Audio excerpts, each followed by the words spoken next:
Hello everyone, my name is Senni Raunio and I work as a specialist in CLC, that means Climate Leadership Coalition. We are a non-profit organization, the largest climate business network in Europe. We have member companies, member cities and member universities. And the main thing that we do is that we are thinking of systemic ways to accelerate the green transition. So that is kind of the topic, or the reason why I'm here also today. CLC has been established in 2014, and we have been given multiple statements and reports and different kind of proposals to the European Commission and to the Finnish government as well. So that's what we do, and if you have any questions about that, you can just contact me later or whatever. To start this event, as already was mentioned by Sonia, there will be a panel discussions by the young researchers, so that's going to be very interesting, and I'm excited to hear what you guys are going to tell us about this green and just transition. But before that, we will invite to the stage Dorothy Gambo, who is an assistant professor of sustainability science, Faculty of Law in the University of Helsinki. And by the way, I want to also mention that because in CLC, some of the members are also universities. So, for example, University of Helsinki and University of Eastern Finland are also our members. So that's good to know that there are these kind of collaborations going on. But about Dorothy, her research focuses on international law and human rights. And she has a lot of experience from the field with indigenous people. Indigenous people's rights and land and resource governance, as well as environmental and social justice, and also a little bit apparently from the Arctic studies. So that is an interesting mix. Dorothy, please, the stage is yours.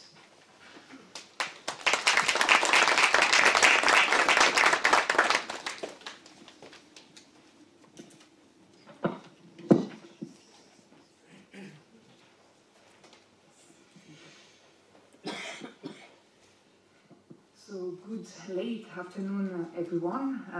So as Tini mentioned, my name is Dorothy Gambo and I'm assistant professor of sustainability science at the Faculty of Law at the University of Helsinki. And first of all, I want to say that I'm extremely pleased that the Institut français decided to support the organization of this event today. The green transition is certainly the most pressing and significant challenge faced by the world currently. For several decades already, the scientific community has reported on the urgency of addressing the environmental crisis. Interestingly, there are several international legal instruments that have evidenced over the years how the international community has taken action and considered that issue. In fact, about 50 years ago, the Stockholm Declaration placed environmental issues at the forefront of international concern and marked the start of the modern development of environmental law at the international level. In 1992, the Earth Summit, which took place in Brazil, set the foundation for the governance of the environmental crisis. Among the outcomes of the conference was the adoption of the Rio Declaration, the UN Framework on Climate Change, and the Convention on Biological Diversity. However, those instruments were clearly insufficient to derail the crisis. As research has clearly demonstrated, in the last 2 decades, the emission of CO2 has not stopped to increase. The loss of biodiversity and the level of pollution have also achieved unprecedented levels. Together, this triple environmental crisis, which includes climate change, biodiversity loss, and pollution, is severely threatening the ecological balance of the planet and its capacity to sustain life as we know it. As a result, the international community has renewed its attempt to find solutions. In 2015, the Paris Agreement and the Sustainable Development Goals framework were adopted. Today, these instruments constitute 2 of the main international frameworks for governing the green transition. I went a bit fast, maybe. Some slides are missing, but nevertheless. Yet, what we see with this framework is that we can question its ability to solve the crisis. And in fact, the international legal system has faced criticism. There is indeed important doubt as to whether the current legal system is adequately equipped to tackle the crisis. With this short introduction, my purpose is therefore twofold. First, I want to bring into the limelight the importance of law, both as a tool and a discipline for supporting the green transition. In this regard, what I want to stress is that the law is a powerful instrument which must be studied, examined, and also criticized to understand how the environmental crisis can be addressed. It is a tool that shapes and governs the green transition. Second, and emphasizing the critical aspects, I also want to underline that law is, however, not necessarily an ally of the green transition and not necessarily a solution to solve the environmental crisis. While law is a powerful instrument, its impact in leading the green transition can also be negative. For instance, law can create obstacles for adopting change by protecting the interests of polluting states and companies, or by supporting tax systems and regulation that shield government, companies, and also consumers away from their responsibility to take action against the negative impacts that we may have on the environment. In this regard, it is important to study law and to criticize it to ensure that it does not become an obstacle for change, but a catalyst for supporting the green transition. However, I think this critique is not enough. While law can and must support the green transition, any reform must also ensure that it is a just reform. Let me elaborate on this point. It is well known, in fact, that the environmental crisis affects all of us living on this planet, and by all of us I mean humans, animals, and all living organisms. However, not everyone is affected in the same way, and not everyone bears the same responsibility towards the crisis. Already at the time of the adoption of the Kyoto Protocol in the 90s, was the core acceptance that industrialized countries, such as the US, France, Finland, have a bigger responsibility for the current state of the climate. In addition, I want to stress that not everyone faces the same consequences. For instance, it is too often underplayed how low island states face urgent need for action in order to ensure the future of the nation and peoples. Among the group, the most affected are also children, who will inevitably face larger consequences of the environmental crisis in the future. And finally, let's not forget indigenous peoples, such as the Sami, who also live in the Nordic countries.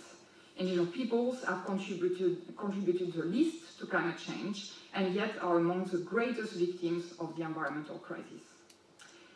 On this note, which will be my last point for this introduction, I also want to stress that it is a dramatic paradox that indigenous people are also the victims of the green transition itself. This has been recently evidenced in the Norwegian Supreme Court case concerning the Français wind energy project. In its decision, the Norwegian court decided that the Fosen wind park, which is the largest onshore wind energy project in Europe, was in fact built in violation of the human rights of the Sami people. Another recent example of the green transition paradox is demonstrated by the recent decision of the Supreme Court of Finland. In two decisions, the court decided that the implementation of national Finnish law to ensure the sustainability of salmon stock was in fact in violation of the human rights of the Sami people. This Finnish national law had for objective to protect fish stock, but also at the same time prevented Sami communities to maintain their sustainable livelihood by restricting their fishing rights. So together, those examples demonstrate the importance of taking a critical stance towards law and the green transition. Law can be a powerful catalyst for the green transition. At the same time, it can also be an obstacle and a tool to maintain powerful interests as well as injustices. From this standpoint, and it should therefore become clear from this introduction, that there is a clear need to do research in law and to investigate what are the implications of law for the green transition. In this regard, the young researchers who are present here, I think, will testify from the need of this research. because research is needed to ensure that law plays a positive part in solving the environmental crisis. Law must be, again, studied, examined, and criticized, so it can support not just a transition, but a green and just transition for everyone. Thank you.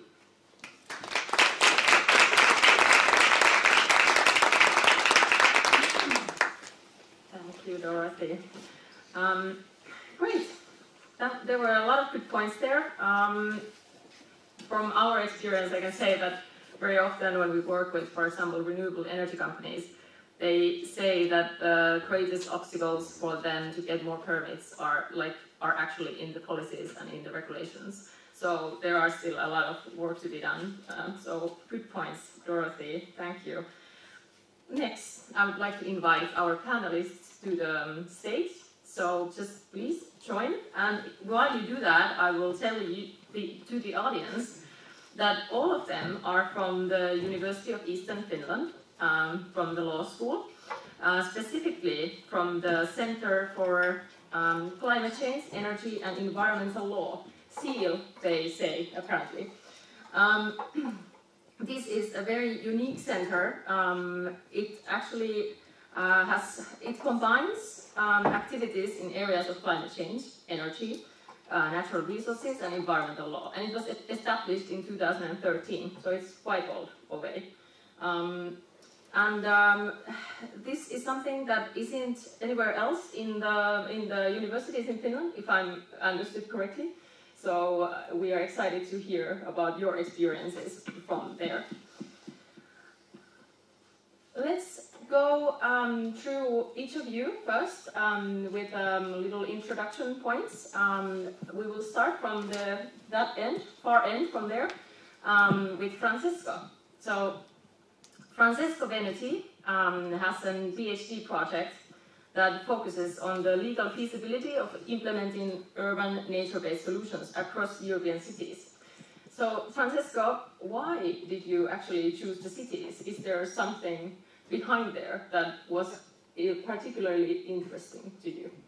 Okay, so hello everybody. The main reason why cities became the focus of my research is that so my PhD research stems from my master's dissertation, and in my master's dissertation, cities became the focus of it because their general central position when it comes to sustainability. So if one considers that already now the majority of people in the world lives in cities, and cities are the centers where the most pollution, for example, comes from, and one considers that by 2050, more than 68%, maybe 70% of the people will live in cities.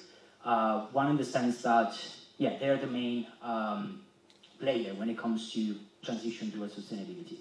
So yeah, as I was saying, my master's dissertation was already about cities, so was focused on policies focusing on transitions.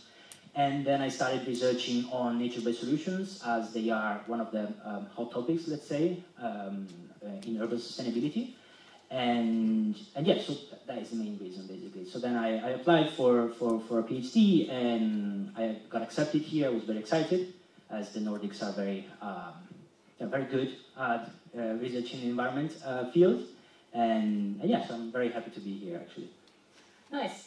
Can I just ask a short question about the city work still? I'm interested to hear your thoughts that what are the best ways for cities to accelerate the green growth? Is it with the consumer-based or citizen-based work, or is it with the businesses in the area, or?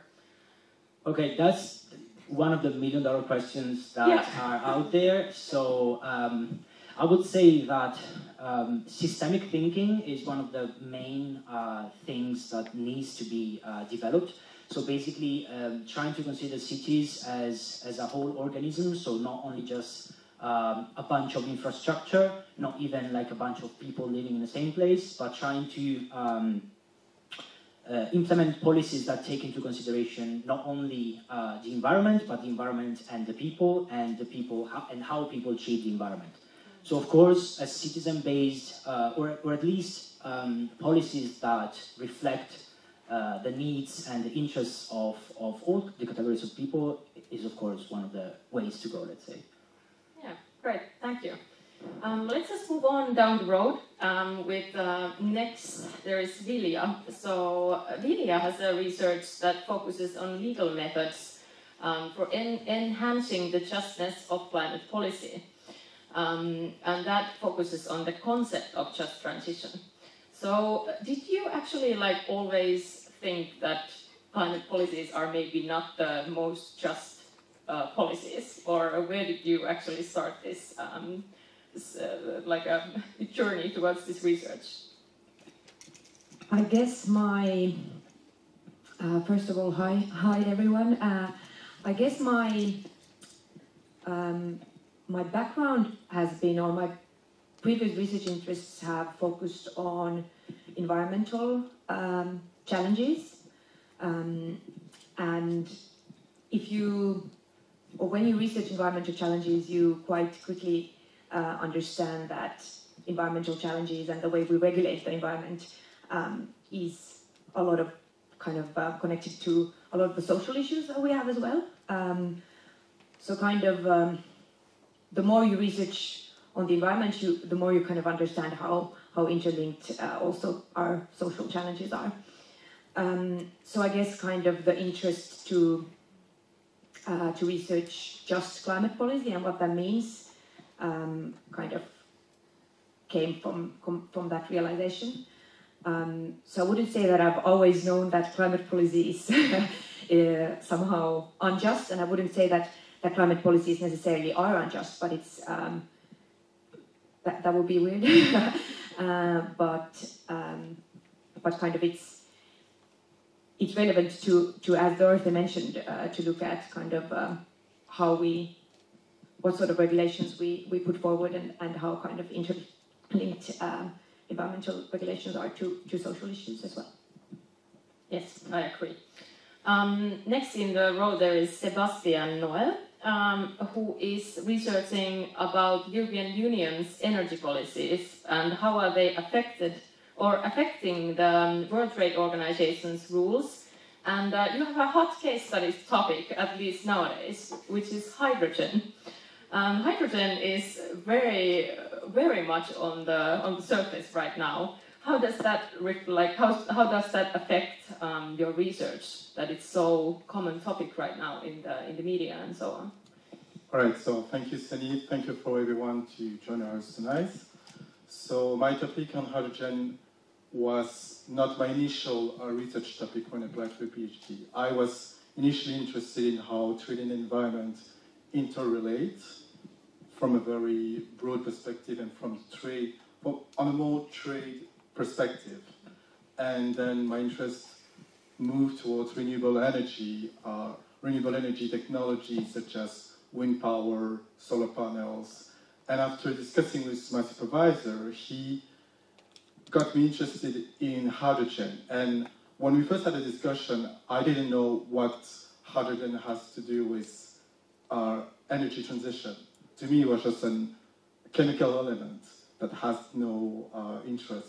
Then after researching more on it and discussing with my supervisor, and also attending the summer school in the Nordic Arctic with Dorothy, I had a hands-on experience on what hydrogen can do to transition, for example, the mining sector, which is a hard polluting sector in industry. So. And that's how you started to go towards that road. Yes. So now the case study is mostly hydrogen and how the European Union directive can mainstream hydrogen and what are the obstacles facing it, mostly the World Trade Organization rules. Yeah, well, I think most of us read about the news about the possible hydrogen plant wait, I don't remember the place, Inko maybe, that might be an investment of 4 billion euros to Finland. So it's definitely something that is all the time discussed in the investments, like when we discuss about investments coming to the country. Okay, and then Janat, you are exploring the role of transnational environmental law in climate resilient development of women. And many of us know that women are very vulnerable gender or group of people in climate change. So where did you actually find the inspiration to take this as a central point of your research? Thank you, Seni, and thank you everyone for joining us. So my reason for this area is a bit more personal. Personally, I have experienced gender discrimination in my personal life, and my country, I'm originally from Bangladesh, is also one of the most vulnerable countries to climate change. So I suppose it was very natural that my inspiration came where I wanted to combine these both and find a solution, or not really a solution, I say it sounds very ambitious that way, but at least to find a way where laws that work on climate change also help towards development of women, and so that they are also able to better tackle and adapt to climate change. Thank you. Yes, thank you. That's very important and inspirational also. So now we actually know a little bit about each of you and what is your research topic. Let's just first go to the more general question about today's topic. So could you please just elaborate that what is green and just transition from your perspective and field of expertise? And is there someone who wants to start? Okay, so in the context of my research, transition is a concept that is related to how structural changes occur in socio-technical systems. A socio-technical system is a concept that describes societal systems which are divided in 3 elements. We have socio-technical regimes, socio-technical landscapes, and niches. So basically, according to this literature, the multi-level perspective literature, which describes the interplay of these 3 elements, transitions occur when niches combined with the pressure that comes from the landscape towards the regime basically destabilize the regime and allow the change to occur. So I would like to focus on the concept of niches because that is basically the focus of my research. So niches are, in general, could be, for example, innovative policies, innovative constructive ways, like ways of constructing, innovative policies, innovative products, etc. So in the context of my research, niches are represented by nature-based solutions, which according to the European Commission are actions inspired, copied, or supported by nature. Examples could be green roofs, green walls, constructed wetlands, etc. So basically what green transitions means for me is how to create this change, this structural change, through the implementation of nature-based solutions. So these solutions are actually actions that are characterized by the capacity to produce multi-benefits, so a number of different benefits, from, for example, enhancing biodiversity, enhancing human well-being, disaster risk reduction, etc. So that is, in a nutshell, what green transitions means for me. And the aspect of justness is not, let's say, directly investigated by my research. But in general, I would say that when it comes to urban sustainability, the justness is mainly connected to the concept of accessibility. So basically, the possibility for everyone to have the equal right to access to public transport, green areas, certain services that are important, let's say health services, the hospitals, and so on. So that is, in a nutshell, what green transition is for me. Great. Yeah. Do you think that happens in Helsinki? So it's really relative, because from a certain point of view, Helsinki can be considered very, very well on the way to actually implement this transition. but of course, as I was saying before, it really depends on from what perspective you're looking at it. Because, for example, transport-wise, the City Boulevard project that is supposed to be implemented in soon is a way to make the whole transportation more sustainable. At the same time, when it comes, and this is more related to nature resolutions per se, when you basically try to densify, because of course, if you want to implement more city boulevards, you want the space around them to be filled with housing, with services, with shops, etc. Of course, you take green areas away. So it's really like a challenge between different interests. But I would say that, yeah, at least in my experience, Helsinki and in general Finland and cities in Finland are very much more, are better when it comes to sustainability than, for example, many Italian cities, because that's my background, I'm Italian. But yeah, so it's very relative though. Okay, thank you, Francisco. And then, what about the others who would like to continue? Sir, Sebastian. All right, can you hear me well? Okay. So to continue on the green transition. So from my perspective, ensuring the green transition means reducing greenhouse gas emissions. And the way to do it is, if you look at the Paris Agreement that was signed in 2015, many countries, if not most countries, decided to implement major greenhouse gas emission target reductions. On the EU level, you have the EU Renewable Energy Directive that was adopted in 2018. You also have the Fit for 55, which is a package of proposals to mainstream renewable energy, including hydrogen, renewable electricity, and biofuels, bioenergy, and biomass.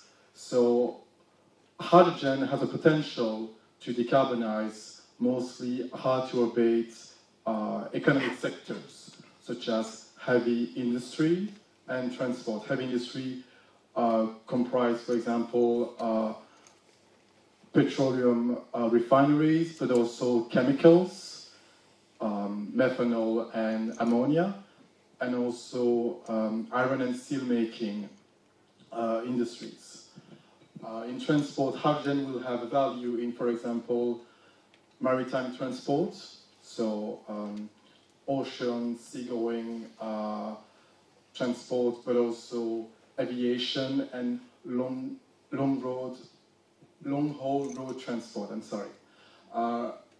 Renewable electricity, on the other hand, will be mostly used in residential heating, but also electric vehicles. So hydrogen is essential in my research, but it will not be utilized in all sectors nonetheless, because some other energy carriers will be more appropriate. Yeah, that makes sense. That's a good point. Thank you. What about Vilja or Raihanatu? What do you think about this?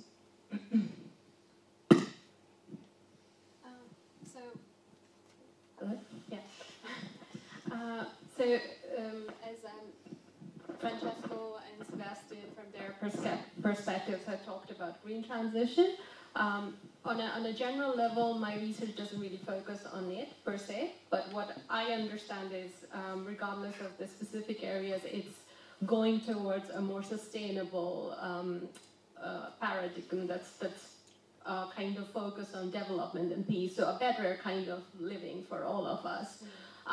And as climate change basically does not really discriminate in the sense like it affects all of us, but due to some multi-dimensional social injustices that exist within our societies, there are certain minority gender groups or other gender groups, women, who will have to and who do bear a more disproportionate burden of this, of climate change. So when we are talking about transitioning from that difficult place that climate change, takes all of us through, to me, it's very important that that green transition is also just, where it takes into account, but it's intersectional and takes into account everyone's needs, and actually accommodates or brings in categories that we need to kind of bring in to the transition, or opportunities for all the gender groups, including women, which is my focus area.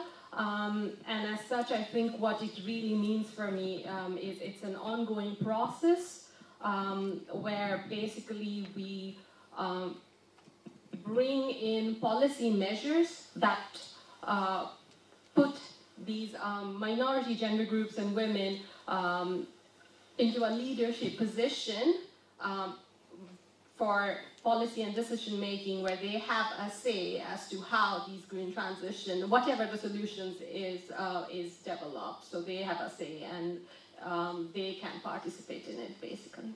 Yes, thank you. And then Lily. So hi.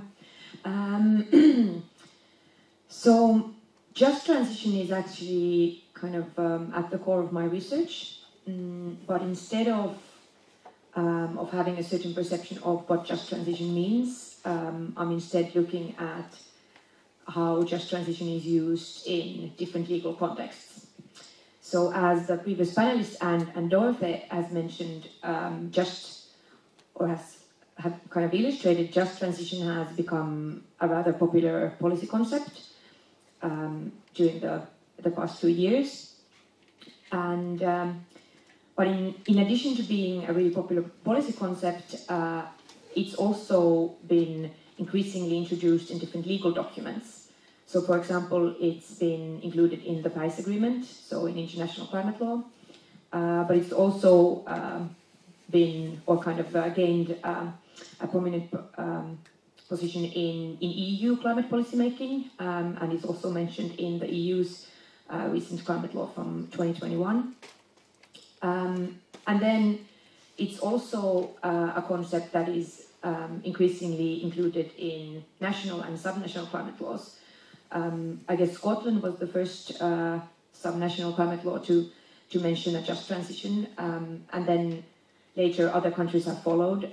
So, for example, Spain, Ireland, and also Finland in its most recent climate law or the amended climate law that passed last summer. So also mentioned justice aspects of climate actions. So my research focuses on looking at what the use of the concept of just transition actually means in different legal contexts.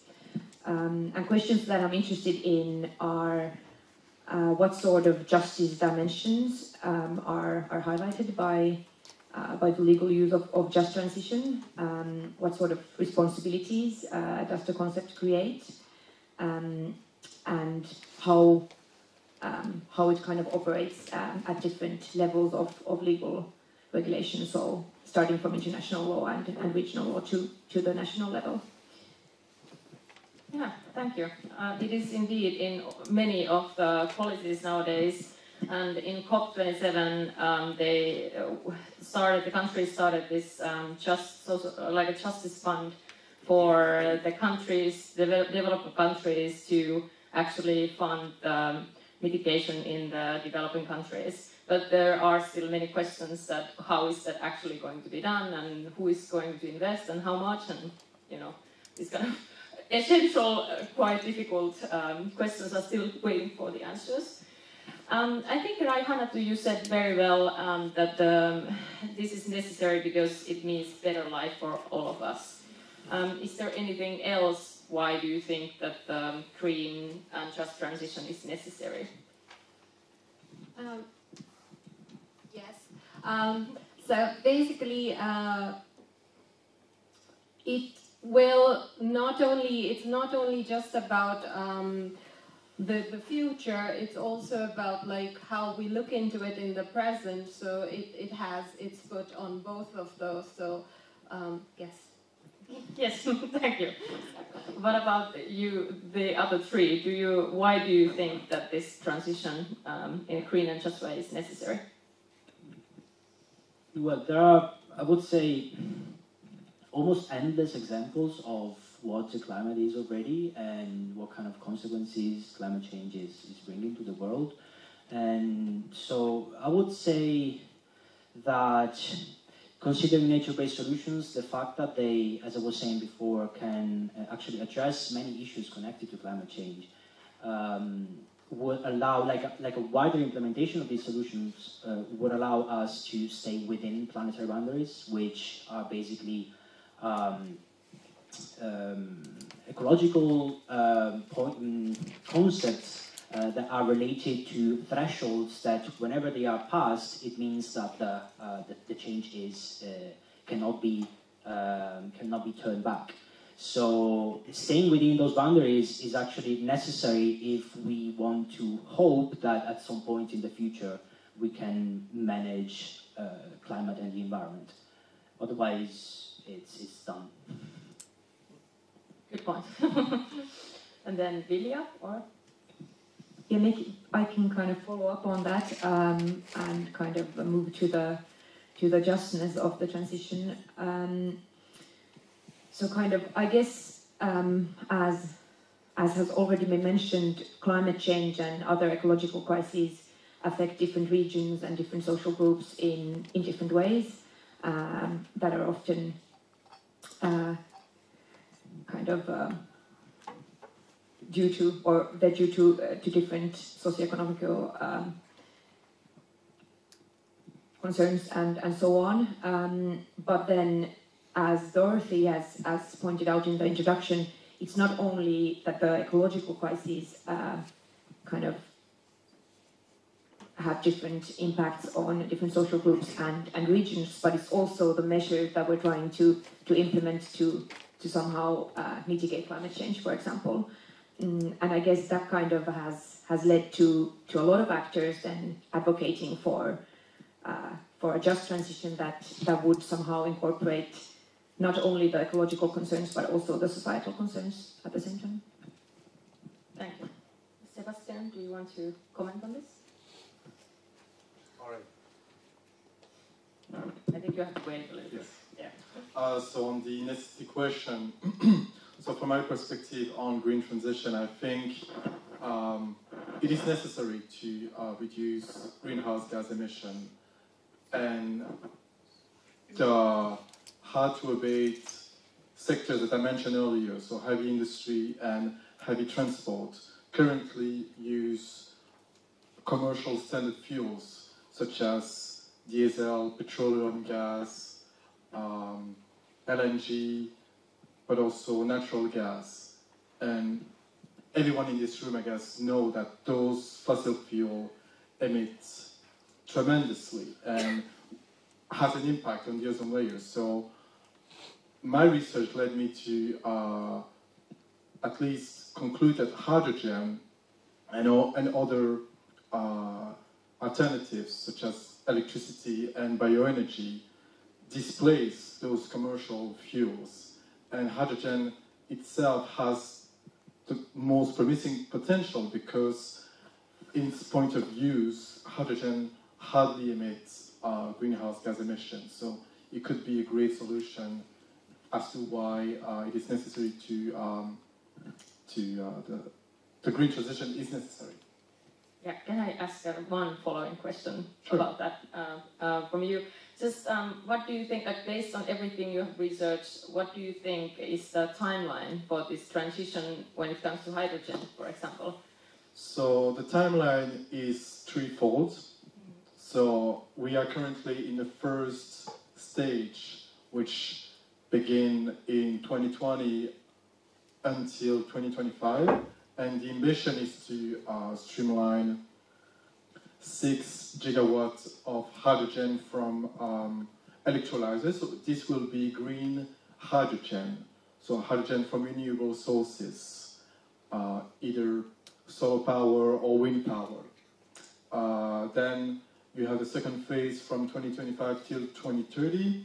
So I think if my numbers are correct, it's perhaps 20 gigawatts. So it will roughly amount to 20 tons of hydrogen. And then the third phase will begin from 2030 onwards until 2050. But then those numbers will also change because recently there is the Repower EU Commission proposal that was adopted by the Commission in the wake of the Russian aggression against Ukraine. And so the ambition is to diversify the EU energy mix. So there's this common purchase of fossil fuels to ensure the energy security on the one hand, but also the upscaling of renewable energy. So the target has moved from 40% to 45% by 2025, and the number I think is 17.5 renewable hydrogen from electrolyzers. So that's to give you a timeline. I don't know if it will be realistic, but that's what the regulator has put forward. Yeah, thank you. It's very interesting because 2025 is in 2 years. So we will see what is going to happen. Really already stepped a little bit on the point of that just and green transition is not really concerning the whole world in the same way, or all the regions in the same way.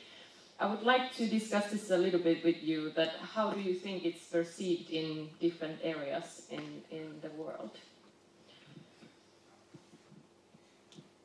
Francisco is starting, or?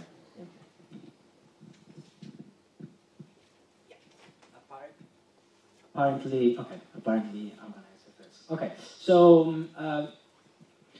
within the context of my research, the perception of the need or the urgency of realizing or to realize this transition is perceived differently because of a very practical reason. So when it comes to nature-based solutions, and as my main focus is in nature-based solutions for sustainable flood and stormwater management, of course, the geographical aspect is essential because, as one may know, flooding and urban flooding can be the consequence of basically extreme weather events, sea level rise, and abnormal temperature increases that cause very abrupt snow melting, for example. So, of course, the cities which are more exposed to these type of scenarios are those that feel the urgency more. And then, if one considers if one considers Europe as a whole, if we consider that precipitation trends show that there will be an increase in precipitations in Northern Europe and a decrease in Southern Europe, we can see that both sides are kind of facing opposite problems, but very, very challenging indeed. I think personally that nature-based solutions can offer a really good opportunity to actually address these opposite problems because of their capacity of to produce different types of benefits. I would say that they could at the same time be implemented to address the risks coming from the major precipitations that Northern Europe is waiting for, and basically optimize the use of that little amount of water that is expected to fall in the future in Southern Europe. So yeah, that would be at least in the context of my research, would be the main difference when it comes to the perception of how needed is this change. Yeah, great. Maybe Raihanatu, I think you have the most experience from both emerging and emerged economies related to this. So what would you say about this? Yes. So as we know, for instance, climate change has different impacts depending on the regional circumstances or geographical circumstances. The solution through green transition can also not be like a one-size-that-fits-all kind of a solution. It has to kind of take into account economic realities of those regions, of cultural and traditional norms and those realities, and of course, other social realities as well, when these transition solutions or the actions are actually designed. So coming back to your question and building on what Francesco said, to look at it from a gender-responsive approach, it will also need to be, it could be maybe on a global scale, and at the same time it would have to be looked into from the local scale as well, involving local actors, global actors, and a good kind of mixture between both. And well, I know it sounds very easy to say it and much harder to do it in practice, but yes, that's what we kind of would need to do. It is true, and it's not happening in so many places yet, or? It is, there are baby steps, I would say, but it's not where we'd want it to be, but yes. Just the other day, I think I was speaking to one of my colleagues, and I'm just taking their words, but what they said is, we are still going towards a cliff, like we're in a car and we are pretty much, running towards the cliff, but we are not over it yet, so there's still hope, if you want to look at it that way. It's a good metaphor. Okay, what about Avinia? Yeah, I could maybe add to what Rayhana was saying, that I guess there's agreement that a green transition and a just transition cannot be a one-size-fits-all, and I guess there is a lot of talk, especially when we discuss what just transition could mean, that it's kind of, it has to be a bottom-up approach where local constituencies can somehow impact and define what justice means for them and how they want to transition. But at the same time, I see that there's a risk in kind of thinking that we need to decide what justice is kind of amongst ourselves in smaller local kind of groups, because, or kind of limiting it to only that, because that kind of has impacts on questions of who's responsible and kind of who's taken into account as well. So if we take Finland, for example, or as an example, kind of what just climate policy means in the Finnish context, and for example in a certain region of Finland, means something totally different, or we come to a quite different solution than if we, for example, start looking at what just climate policy would mean in Europe, or what just climate policy means globally. And especially in terms of who's responsible for kind of implementing the transition and seeing that it's just. So kind of there needs to, as Rayhana was saying, there needs to be some sort of balance between global cooperation and kind of taking the responsibility, for example, but then not kind of creating ready-made solutions, but also kind of taking into account local perspectives. So indeed, there needs to be kind of both of these. Yeah.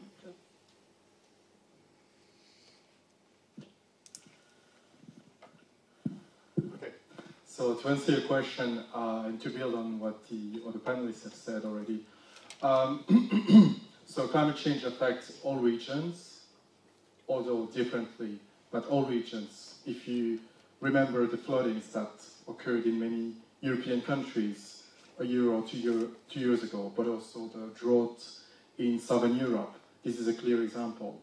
But I will take a slightly different approach to answer your question. So I would take it from a top-down international perspective, because at least if you look at the Paris Agreement that was signed in 2015, there's this clear principle of common but differentiated responsibilities. So,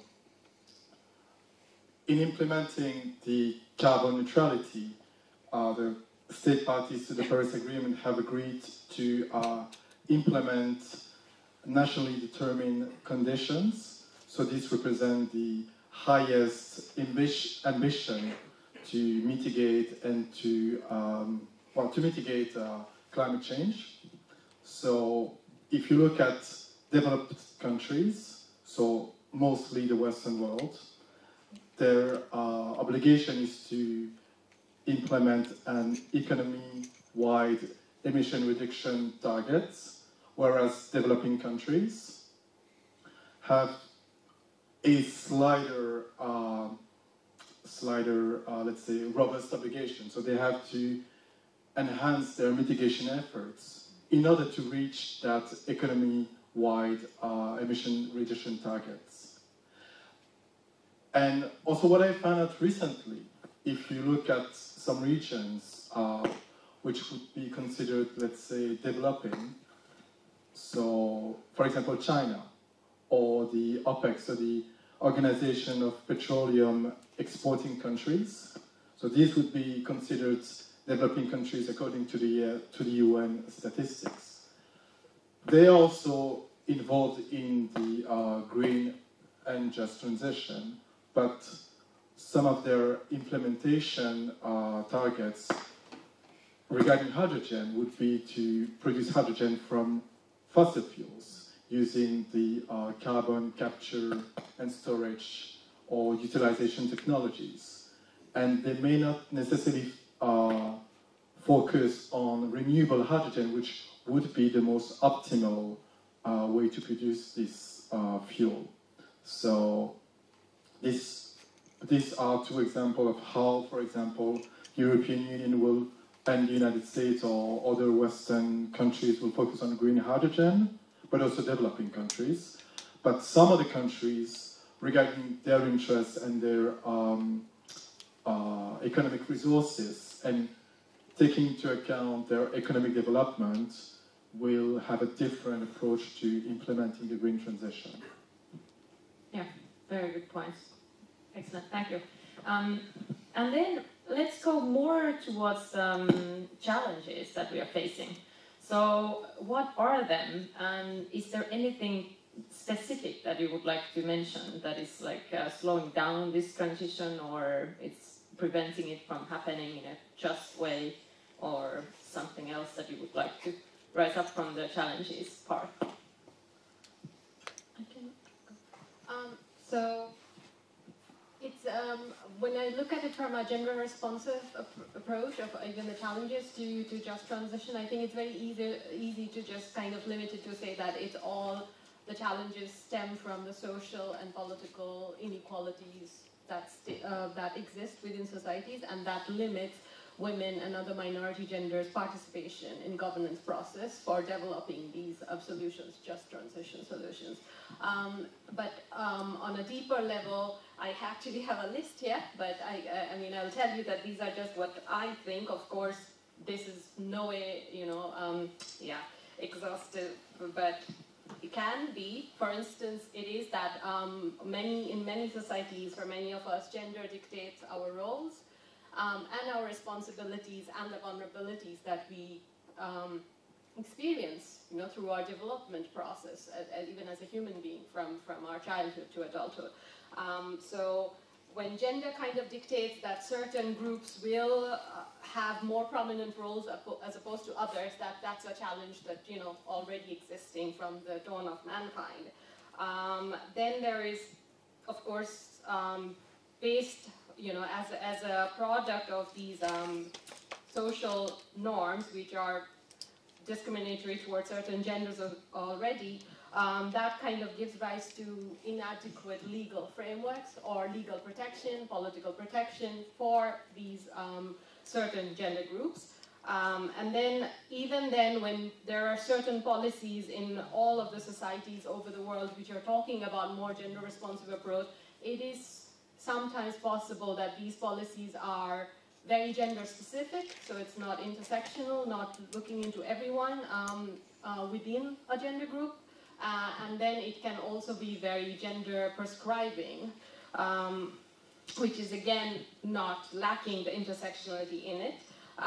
And in general, all of that ends up with certain groups having more political and legal standing over others, And that's the main challenge, I would say, is to, you know, have a gender responsive look towards just transition.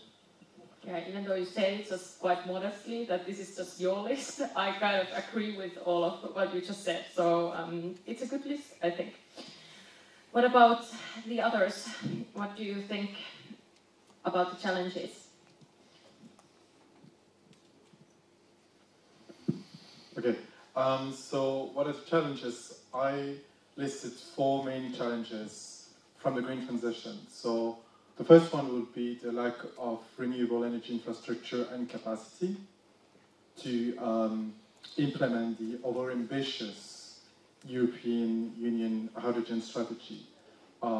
Very quickly, the example I have in mind is that hydrogen suppliers and the transmission distribution operators will have to build their own infrastructure instead of using the already existing electricity or natural gas network. So I can let you imagine how much this will cost.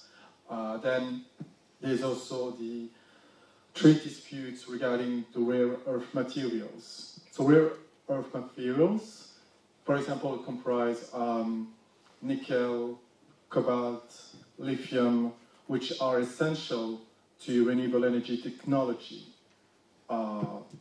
which is used to produce solar panels or wind turbines, which then will impact hydrogen. There are already 2 cases that were decided at the World Trade Organization against China and Indonesia. Indonesia is the most recent one. Overall, the rulings were, let's say, China and Indonesia were sanctioned by the WTO for restricting the exports of those rare earth materials. And so far, at least China has notified its compliance with the ruling. But the major issue, I would say, is enforcement, because the WTO doesn't have a strong enforcement mechanism as such. Then the third issue is, again, on the World Trade Organization perspective, is the level playing field in regards to like products. So practically, should we consider renewable and fossil-based or nuclear-based hydrogen to be like products? This issue of likeness is essential because if you consider those different products to be like, then you will have to apply the non-discrimination principle. So you cannot discriminate fossil-based hydrogen in terms of subsidies, but also in terms of transmission into the network. You have to provide a similar treatment to these different types of products. But we know from a production process, they are different because of the greenhouse gas emission that they generate, not as a product per se. And then the fourth point I want to make is the intergovernmental structure of both the UNFCCC, so the United Nations Framework Convention of Climate Change, on the one hand, and the World Trade Organization rules. These are international organizations which are characterized by consensus rules and also qualified majority.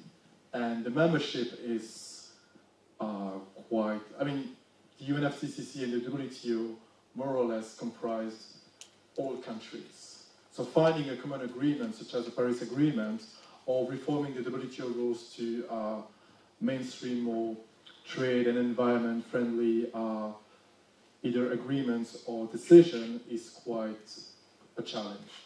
It is indeed. And even though often people are disappointed after the climate conventions on what is coming out from these meetings, I think it's really sometimes surprised that anything is coming out because of all these differences between the states that are present there.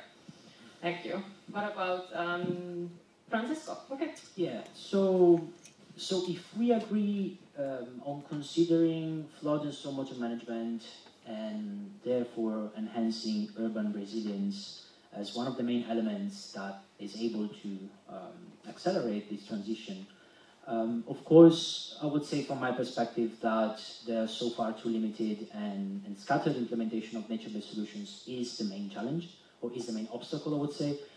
More specifically, the challenge is, I would say, twofolded. From more practical perspective, connecting to what Vilja was saying before, the field of nature-based solutions is characterized by the fact that there is no one-size-fits-for-all approach. And that is when someone wants to start considering how to develop a policy about a certain topic, of course, if there is no one-size-fits-for-all approach, it's way much harder. And so, for example, what do I mean by that? I mean that, for example, if there's a green area that can be developed in a certain place, it really depends on like how much amount of water you want to infiltrate in that area, and based on that, you know that you need to develop X amount of trees or X amount of meters squared of trees to be able to infiltrate Y amount of water. So there is no really like an overarching rule when it comes to nature-based solutions. And then from a more legal perspective, I would say I would divide the challenges in three categories. One is institutional, one is procedural, and one is substantial. So examples of these categories, I would say, are, so for the institutional ones, we have the lack, very often, the lack of collaboration between authorities on different levels. So for example, national, regional, and municipality level. So, which means that the priorities could be different, and at the same time, there could be some sort of incoherence in policy when it comes to considering the three different levels.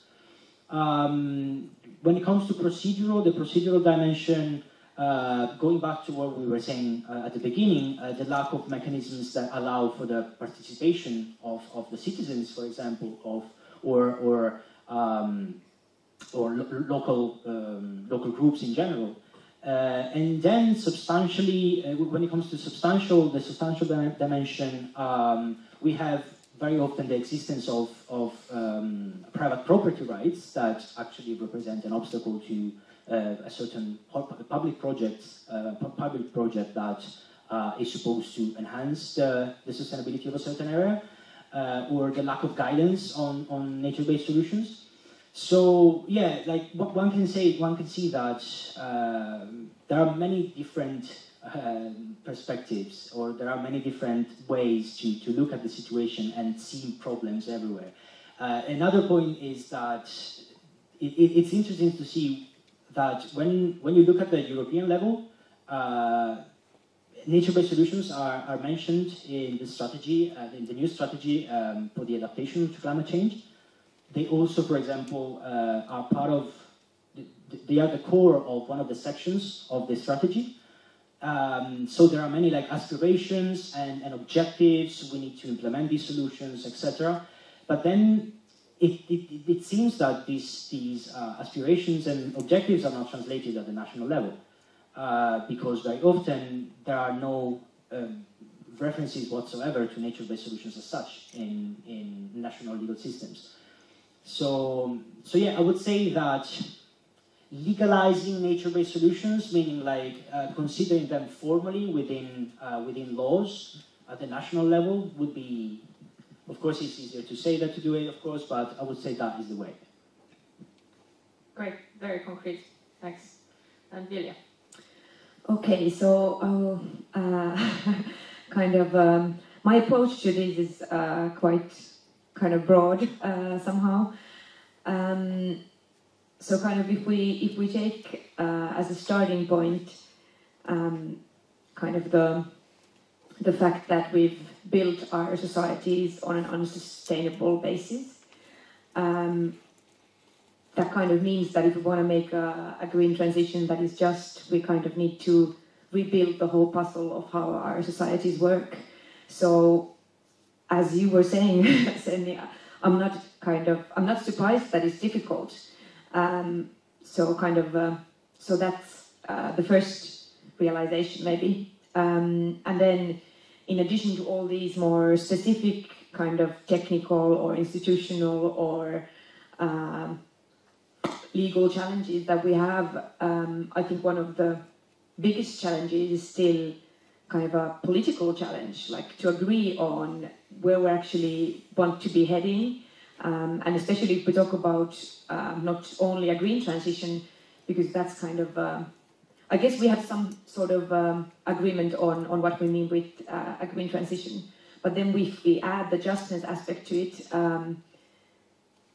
it kind of it raises so many political and moral questions that it's kind of there's bound to be a lot of disagreement, and I guess kind of that's something we need to take as a starting point, that we need to discuss how we want to do this. So kind of we shouldn't kind of be afraid that it's going to be difficult, but it's kind of important to raise the questions and have a discussion about it, and somehow politically then come to a conclusion of what we want to do. So it's kind of the whole political process that I think is kind of the most challenging one. Yeah, it takes courage. I would like to please think of questions in the audience as well. I'm sure you have some from this conversation. Also, Dorothy is here and available to answer any questions if you have some. But while you think, I will ask for something good. So there are so many challenges in this, and we have heard a lot of great points from you guys on that. But I'm sure that you also have some good examples that when or where has it been like done well, green and just transition? Are there any good examples on that? Yeah, we'll start. Maybe I can continue on my last point, because this kind of relates to that. Instead of answering your specific question about if I think that there are any success stories, I'm kind of seeing that there are a myriad of transitions happening, and I guess we can find like local success stories from different countries and different regions and places. But I guess what I would see as a success story is that we're kind of moving from a discussion about setting goals.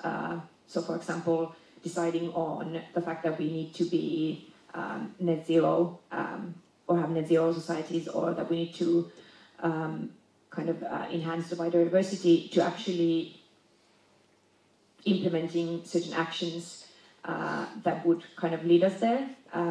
But then, on the other hand, we've seen that once we start thinking about, okay, what do we actually want to do, it becomes difficult, because then we need to tackle all those different moral and political questions. But I guess kind of discussing about that and realizing that is kind of a good step forward, because that's kind of the only way we can proceed with the transition in a just way. Thanks. I could build on from what Vilja was saying. So, for instance, if you look at even 20 years ago or 2 decades ago, climate policies did not really even consider as such the human aspect or the human impact of it, let alone a gender responsive approach. It was mostly in a more technocratic or scientific, what are the scientific impacts, and mostly focusing majorly on climate mitigation.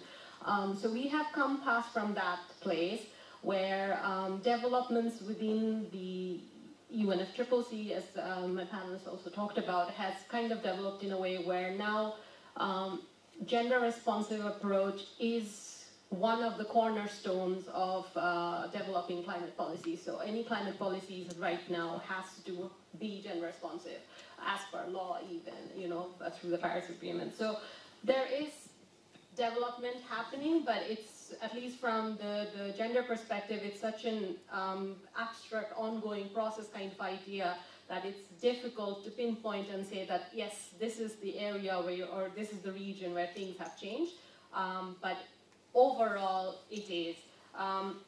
But I suppose what is even more important now is to bring that good mix or balance between, like, creating these global policies and how they translate into the national policies as well. As in the country parties, are they also doing their, I mean, you know, they are agreeing with the global community, but is it actually getting translated into the national policies or not? Taking into, you know, the contributions of women and other minority gender groups.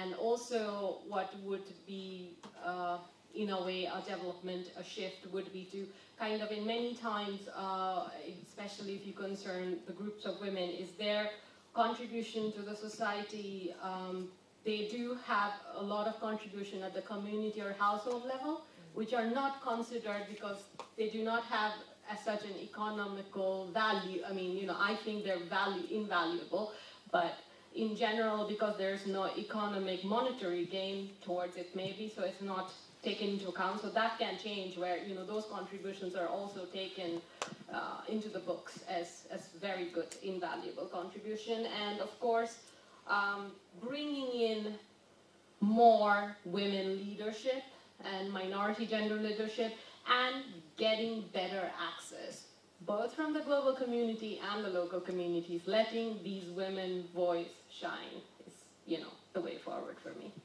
for at least the gender responsive approach. Yes, thank you. Thank you. Francesco. So, as far as I know, I'm not aware of any good example of a truly sustainable city as a whole, because of the complexity I was mentioning at the beginning. But staying local, I kept this example as you asked me, how is Helsinki? I would mention the Kuninkaantami area, which is in the north part of the city, so this Kuninkaantami area is a pilot project which was developed 10-15 years ago, and it tried, and personally it succeeded in delivering this idea of a truly ecological district. So it's developed around the concept of sustainable water management, stormwater management. So basically for example, pedestrian path has these ditches, these bioswales on the sides. So basically whenever it rains, the whole stormwater is channeled through these ditches and goes into a pond in the Helen Scherfbeck Park. And so that, I would say, is a very good example here in Helsinki, because, it puts the sustainability and urban sustainability at its core. And hopefully in the future we will see other projects like this. Yeah. That's a good point. Example. Sebastian. All right, so from our perspective, there is no success stories of green or just transition yet. And I don't want to be too pessimistic. What is the dream? Sorry? What is the dream? What would be the best that could happen? Well, if I can just perhaps briefly explain why I don't think there is such success stories. So renewable energy has been around for a long time. Solar panels, wind turbines, geothermal, so they've been around for a couple of decades now, but have they really been able to be fully utilized in the economy? That is not the case, in my opinion. Also, if you look at the share of fossil fuels in producing electricity, it amounts to 60% in Europe. I think it was a study from the International Renewable Energy Agency, so it's an international organization similar to the EU, but specialized in renewable energy. And if you look at biofuels or bioenergy, which can be created from several crops, but one of which is palm oil.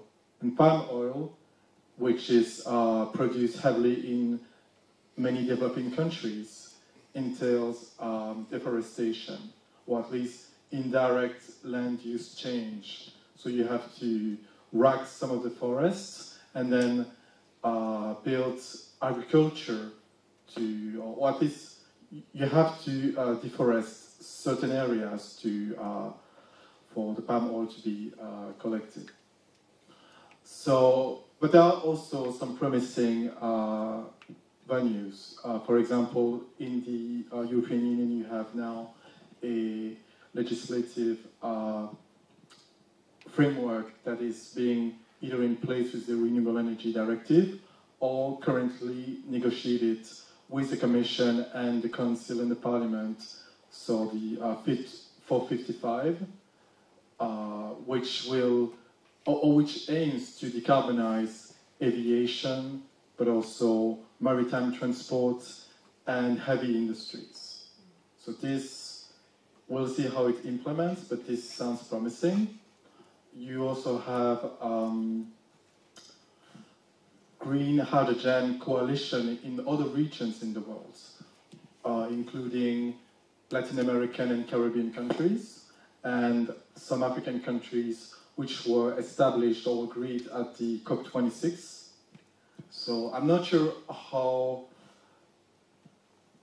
institutionalized or how the cooperation is going forward, because frankly speaking, I'm not specializing in those international organizations, but at least it's a way forward.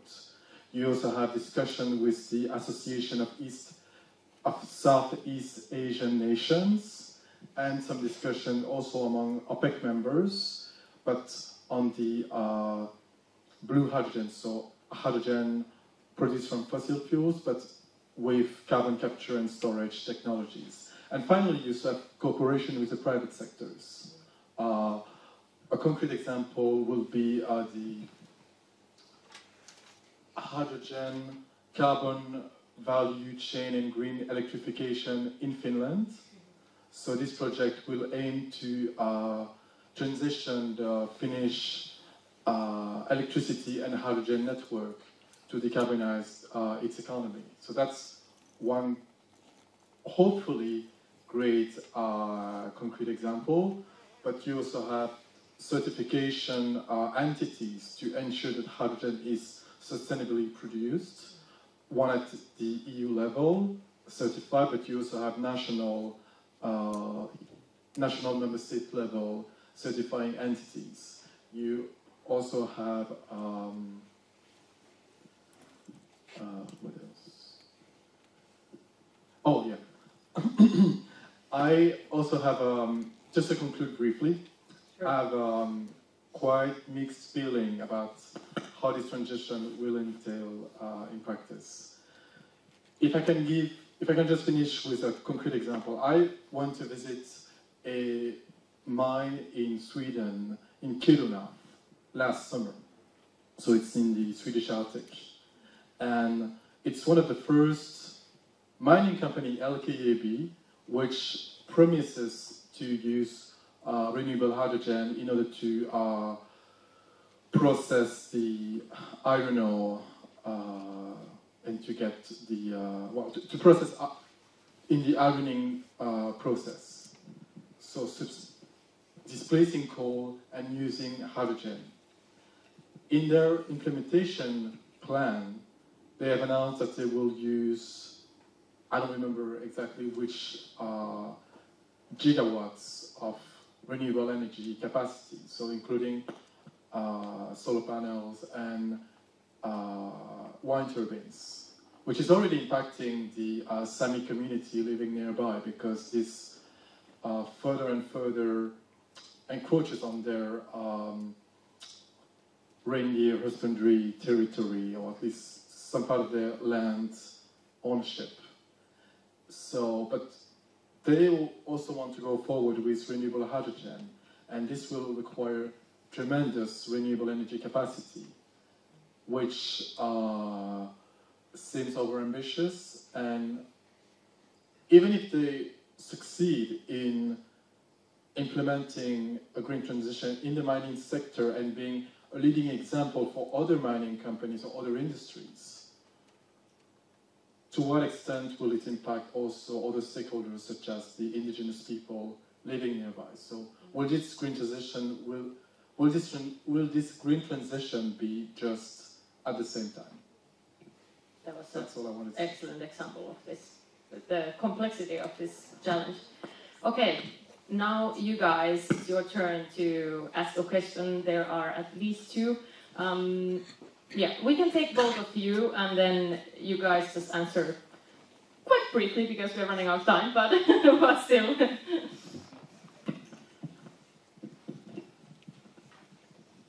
Thank you for interesting presentation. I have a short question. It has two parts. How would you define just transition? Does it include the right to say no? Great. Let's take the other one also right away, so then you can answer them both. Yeah, so this question is mostly directed to Vilja, as she brought this up, but if someone else wants to answer, it's okay. But you talked about how there is somewhat of an agreement on what a green transition might be, but not so much on what a just transition might be, and that there are many political questions that need to be resolved.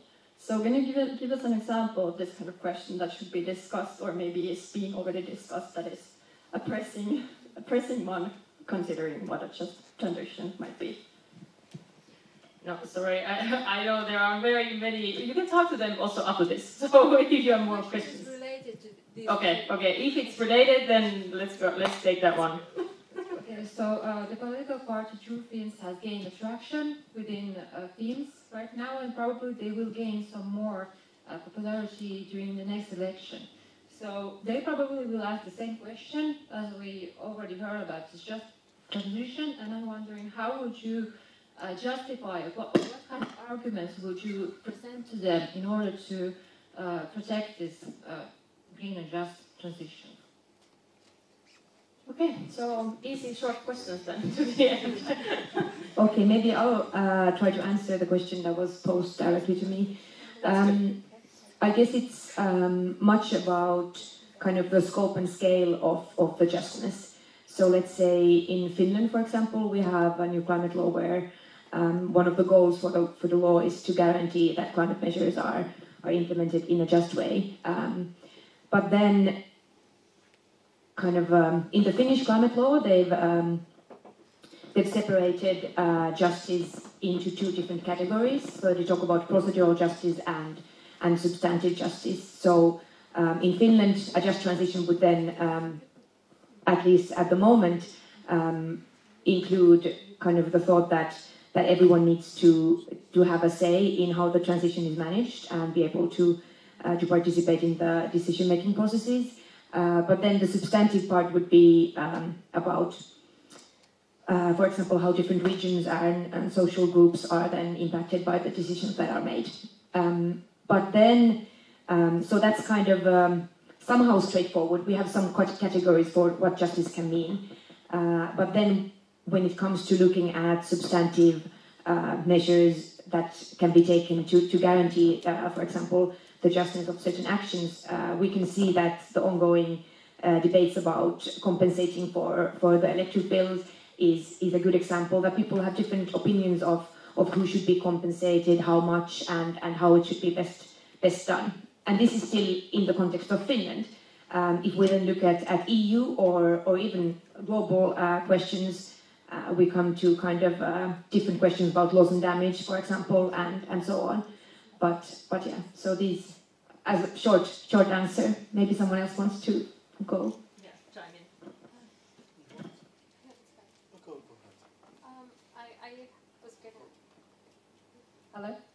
I was going to answer the other question about How do you define? the just yes, that's one, and yeah. if there should be a right to say no. I think I don't want to go too much into detail about how do I define it, because I think we kind of covered it. But the right to say no, most definitely, yes, it should be, because these are aimed towards certain local communities or groups of people, and they should be able to say what is right for them as opposed to it being prescribed to them. Whether they have that right to say no is a very difficult question, because if I bring, one of where I'm looking into Bangladesh, where I'm from, there is a lot of policies and strategies right now currently existing from the government that all talks about, gender responsive and gender specific approaches. The big $1 million question though is, before the government came to these strategies and policies, did they actually do the groundwork? Did they actually include, you know, these women or groups of women or other gender groups into what actually they want? No one has that answer, but they should have the right to say no. But yeah. And to build on what Rihanna and Vilja just said,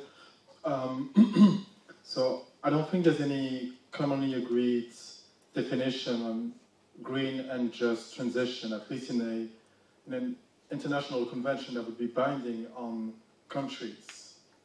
However, at least not in the Paris Agreement specifically, but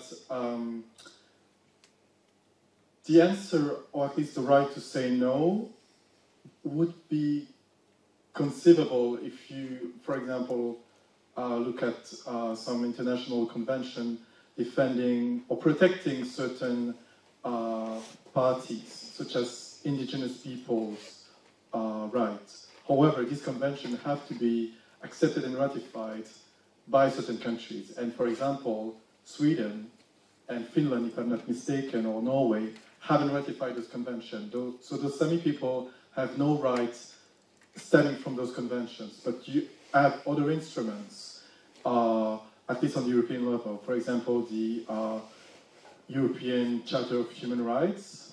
If you can bring forward a claim that your right has been breached, but then it's very expensive to get that ruling, which may not be in favor for you, but you have other regions that may provide example in Latin America, for example. So there's no like global answer and definition on that, in my opinion. I would just add one little thing about the right to say no, and I would like to step back a little bit and like give just a more practical point of view, because I think that the right to say no is essential, but it entails breaking the paradigm of the consumption without limits. Consumption of food, consumption of land, etc. So that is, I would say, the hardest thing to do, especially for developed countries and people like us who are used to actually don't think too much about what our actions entail at the global level. And so that, just that, because when I think about indigenous people, that's not my expertise, so I can't say much about that. But for me, the little example, very simplistic, but the example that in the past actually convinced me that the transition to be green must also be just, is that if we just consider the Amazon forest and what the Amazon forest represents for us, not only as a society, but also for the planet itself, to be able to have enough oxygen for life to thrive. And if we consider how the Amazon forest has been treated in the last years, and how that treatment of the Amazon forest entailed in turn displacing indigenous people, of depriving these indigenous people of the right to live in their lands that has been theirs for millennia, that goes hand in hand with not treating the environment as it's supposed to, and basically creating a less livable environment for everybody. So I would say, especially again for us, I'm just going to repeat myself, that breaking the consumption without the paradigm of the consumption without limits would be the hardest thing to do. And thank you. And then the final comment goes to Sebastian. Just back onto your question. I guess I will elaborate a little bit more, because there are some standards on the fair transition, especially in the build-up of some renewable energy projects involving local communities or indigenous people. They have a right to consultation, they have a right to participation, and they normally also will have a right or the access to justice. So that's one thing. And also renewable energy companies are normally cautious of getting the approval of the local communities. So sometimes they will enter into negotiation and sign a contract that may be confidential, but at least it could be seen as an effort to ensure their effective participation. But you have to see how it implements to really answer that question. This is more theoretical than practical, hands-on. Thank you. Thank you so much to all of you. Let's give a round of applause to the great panel.